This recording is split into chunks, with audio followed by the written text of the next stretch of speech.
And I hope Jasmine Crockett is listening to this. When you go on national television and you calling the president of the United States out of his name and you being all disrespectful, as a representative in this country, do you believe the citizens of Texas sent you there to do that? They expect you to go to Capitol Hill and figure out a way to maneuver yourself through that terrain to work in a fashion that's going to facilitate getting things done on behalf of your constituents.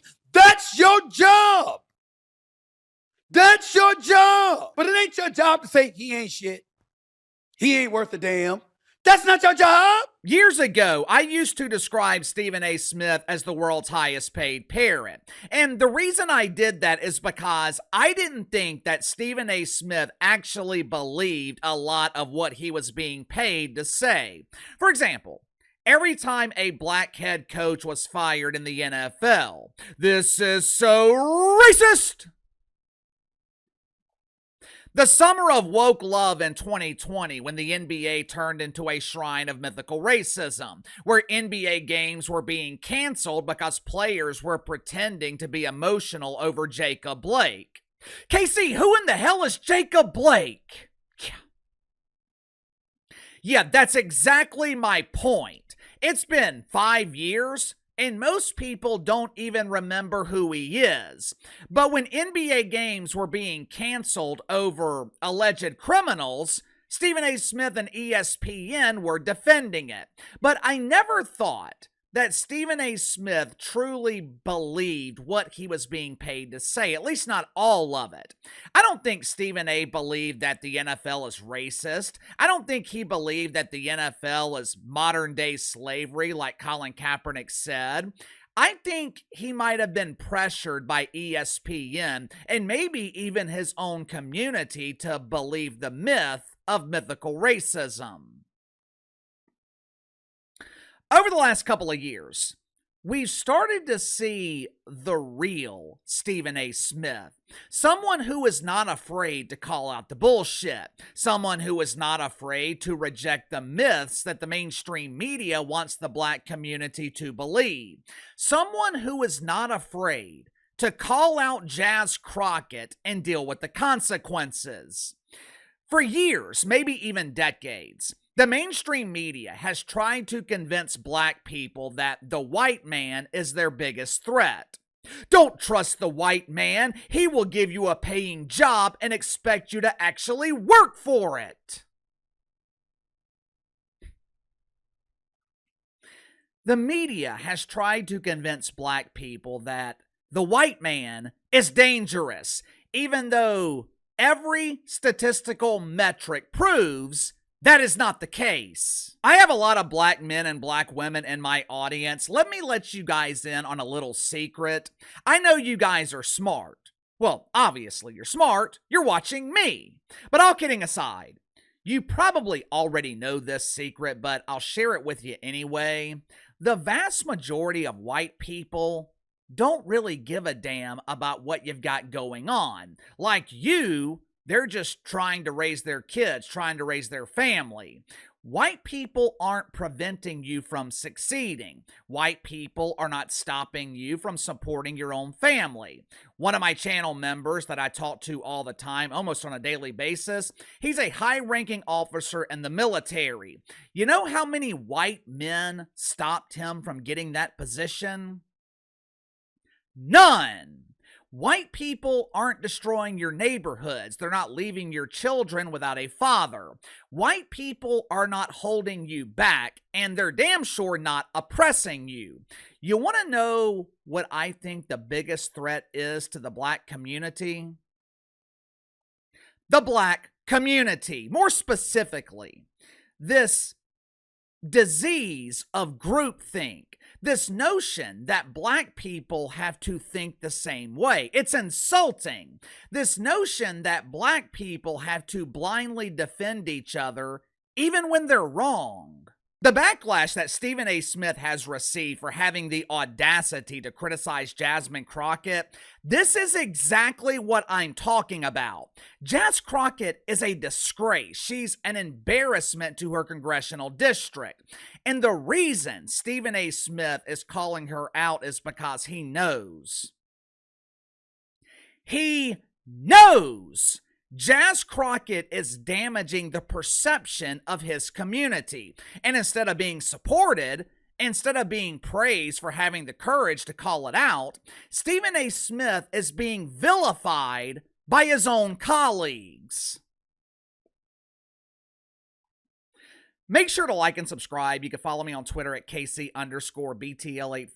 So I want to get to the sponsor for today's video, my good friends at Left Coast Lighting. When it comes to aftermarket lighting, not all LEDs are created equal, which is why serious drivers choose diode dynamics from Left Coast Lighting. Their patented total internal reflection optics deliver a sharp focus beam with no glare.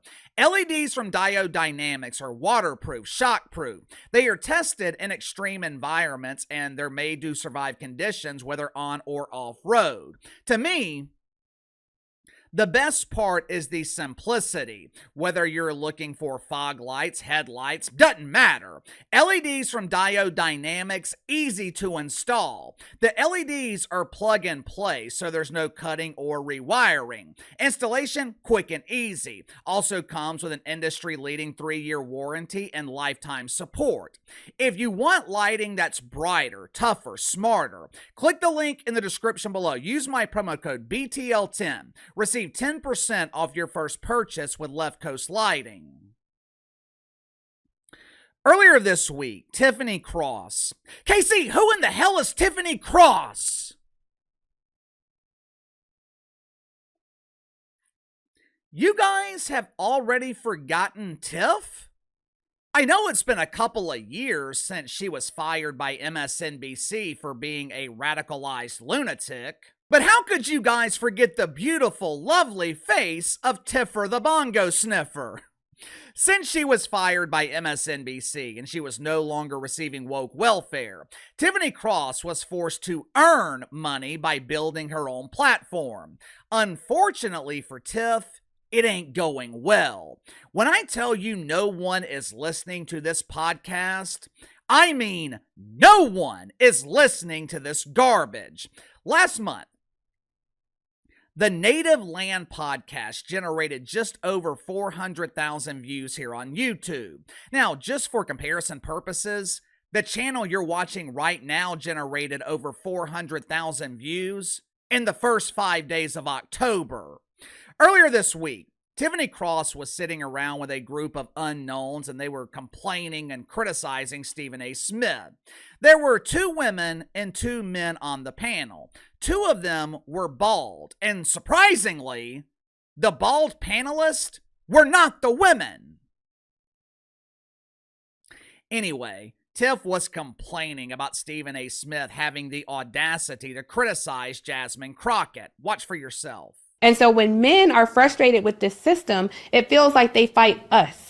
You know, and I would put Stephen A. Smith in that category too. I'm mad at y'all for having joy. I'm mad at y'all for having success. I'm mad at y'all for surpassing us on college campuses. And so it's a small sect of men that are so angry and hurt that they're willing to align with the people who oppress us. What am I getting wrong? Because if you listen to Stephen A. Smith and you find anything other than some absolute pure self-hating little dick energy nonsense from that half-witted idiot basking in the non-existent rays of his own ignorance, it is sad to me that he even gets an audience of black men. Why aren't black men right now saying, F Stephen A. Smith, we banning him, we're not listening to his podcast, we're not watching his show anymore? Let me tell you something. Anytime a woman is criticizing a man and she's talking about the microscopic size of his Johnson, you automatically know there is absolutely no substance, no credibility to her argument. According to Tiffany Cross, Stephen A. Smith is mad at Jas Crockett and other black women, and he's trying to steal their joy.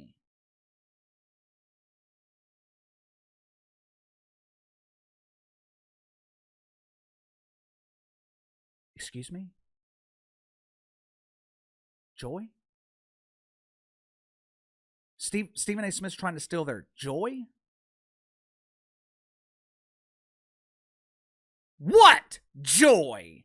Damn near every time I see a woke woman, she seems to be filled with anger and bitterness. Have you ever seen Joy and the Wicked Weave, Joy Reid? Have you ever seen someone describe Jamel Hill as being joyful? What about Simone Sanders, Son Hostin, Whoopi Goldberg? Every time I see Jas Crockett on TV, she's yelling and screaming about the Trumper. So where is this joy of which you speak? I don't understand the outrage every time a black person gets criticized by another black person. I don't get it. If I were to criticize Megyn Kelly, do you think everyone in conservative media is going to demand that I be silenced? Candace Owens has been criticized for years. I don't see Tiffany Cross coming to her defense. I don't see Joy Reid coming to the defense of Brandon Tatum. But when Stephen A. Smith rightfully criticizes Jas Crockett, that is no bueno. Unfortunately, Stephen A. Smith has been dealing with this for years throughout his career. Now, in the past, he would have apologized for his transgressions. He would have apologized for his remarks. He would have apologized to Jas Crockett for telling the truth. But now, Stephen A. is refusing to back down. Not only is he not apologizing, he is doubling down on his criticism of Jas Crockett. Watch for yourself. Educated, brilliant black woman representing over 750,000 people is engaging in verbiage and rhetoric for the streets. How many of you are able to think that for a second that you're able to bring street verbiage to Capitol Hill and that's going to work for you? You literally have senators and congressional figures on Capitol Hill on the side of the Republicans telling the networks, whether it's Fox News, News Nation, or anybody else, please, please, please put her front and center on camera. Once again, Stephen A. Smith, absolutely right. You really think Republicans want Jas Crockett to be silenced? You really think Republicans or the Trumper are bothered by Jas Crockett spreading the myth of white supremacy? They're not bothered by Jas Crockett. They love her. They're not telling Jas to get off my TV. They're telling Jas to stay on my TV. Because every time she's on television, Jasmine Crockett gives people every reason not to vote for Democrats. And this is what Stephen A. Smith is trying to bring attention to. This is why Stephen A. Smith is calling it out. He's trying to get the Democrats to wake the hell up. He's trying to tell you that Jas Crockett cannot be the face of the Democratic Party. Because Stephen A. Smith knows that white people will never vote for, and it's impossible to win a national election without the white vote.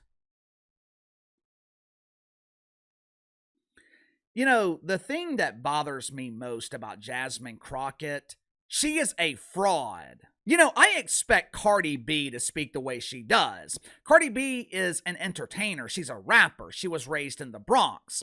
When Cardi B speaks in her unique vernacular, it's funny, it's entertaining. More importantly, it's authentic. With Jas Crockett, she is pretending to be from the street. She is pretending to be this way. Jas Crockett was raised in private school. She went to high school at an all-girls Catholic school.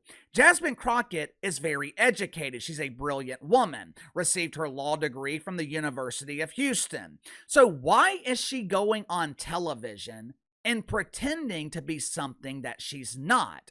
Why is she going on podcasts and playing into stereotypes? That's what Stephen A. Smith is trying to say. He's trying to tell you Jas Crockett is not helping the black community.